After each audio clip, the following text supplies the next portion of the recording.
Le professeur Didier Raoult, opposition contrôlée et agent du service médiatique. Le professeur Didier Raoult, source d'espoir et d'agacement, soutien d'Israël en 2015, l'infectiologue renommé avait fait l'éloge de la démocratie et de la société israélienne, et avait condamné l'antisémitisme de gauche déguisé en antisionisme. Il fait la une des médias, nationaux comme internationaux, depuis plusieurs jours. Donald Trump, ainsi qu'Elon Musk ou encore Bernard-Henri Lévy et Christian Estrosi, se sont appuyés sur ces travaux pour affirmer que la chloroquine pouvait soigner le Covid-19. L'infectiologue, renommé Didier Raoult, qui dirige l'Institut hospitalier universitaire, IU, Méditerranée Infection de Marseille, membre du comité scientifique de 11 experts, qui conseille Emmanuel Macron, il a annoncé mardi se mettre en retrait de celui-ci, suscite autant espoir qu'agacement dans la communauté scientifique comme dans la société. En cause, sa dernière étude, controversée, qui avance que le nouveau coronavirus peut être guéri par un traitement à la chloroquine. Face à ces travaux, de nombreux scientifiques jugent que la méthodologie employée s'avère très fragile et que les conclusions tirées exigent davantage de recherche avant de pouvoir l'être. Durant sa carrière de professeur, Didier Raoult a publié un nombre incroyable de travaux et d'articles. Il signe plus d'études en seulement quelques mois que d'autres chercheurs durant toute leur carrière, rappelle Le Monde, signe selon le journal d'un manque d'approfondissement dans ses travaux. La communauté scientifique lui reproche également de se faire passer pour un prophète, alors qu'il déclarait en janvier dernier au sujet de l'épidémie de coronavirus, il y a 3 Chinois qui meurent, et ça fait une alerte mondiale, tout ça est juste du délire, les gens n'ont pas de quoi s'occuper. Point. Mais, outre les sujets médicaux, le professeur Raoult s'intéresse également à d'autres débats, de société, notamment. En mars 2015, en réaction aux attentats terroristes de janvier, à la rédaction de Charlie Hebdo, et à l'hypercachée de la porte de Vincennes, il avait publié dans le magazine Le Point une tribune intitulée Les Juifs et les coiffeurs. Dans son court texte, il estimait que la réaction de la population aux attentats de janvier traduisait une banalisation de l'antisémitisme dans notre pays. Lorsque j'étais jeune, une mauvaise blague consistait à rapporter le faux programme d'un parti factice, on tuera tous les juifs et les coiffeurs.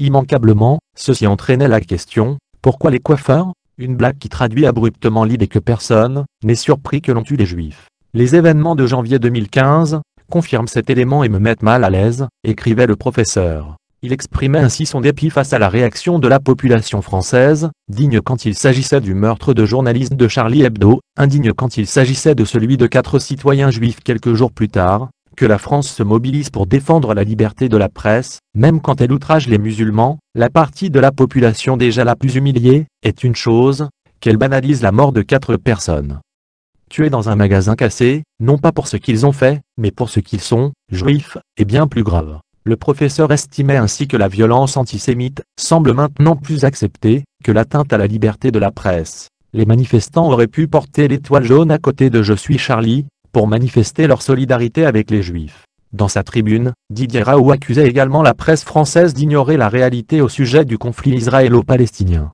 Il faisait ainsi l'éloge de la démocratie et de la société israélienne.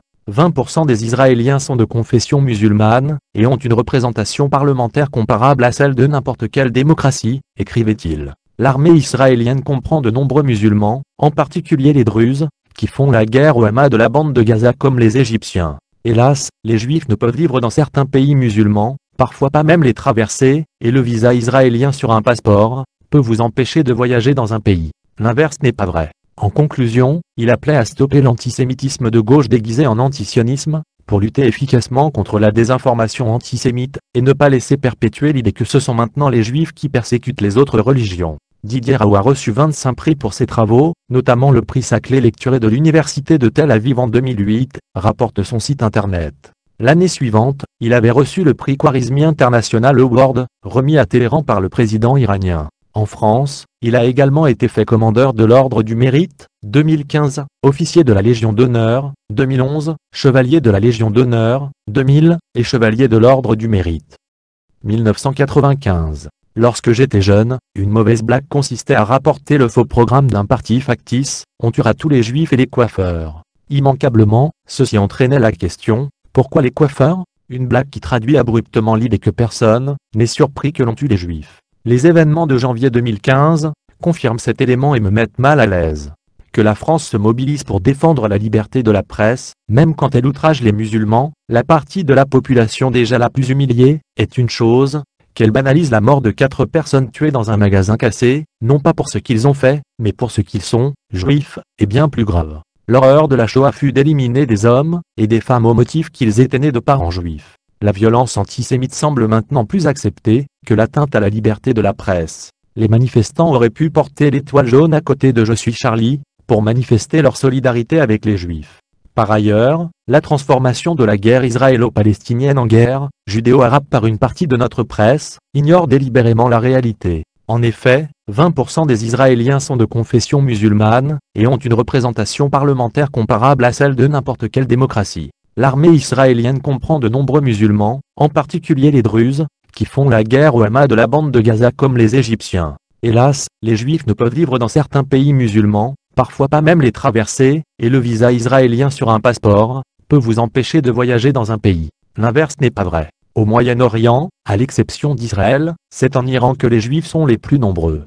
Tout ceci montre que la simplification extrême, comme l'ignorance, est la base du racisme, elle obscurcit l'esprit. La proportion de Juifs tués pour leur origine est au même niveau en France qu'en Israël, pays en guerre. Il est temps de stopper l'antisémitisme de gauche déguisé en antisionisme, pour lutter efficacement contre la désinformation antisémite, et ne pas laisser perpétuer l'idée que ce sont maintenant les Juifs qui persécutent les autres religions.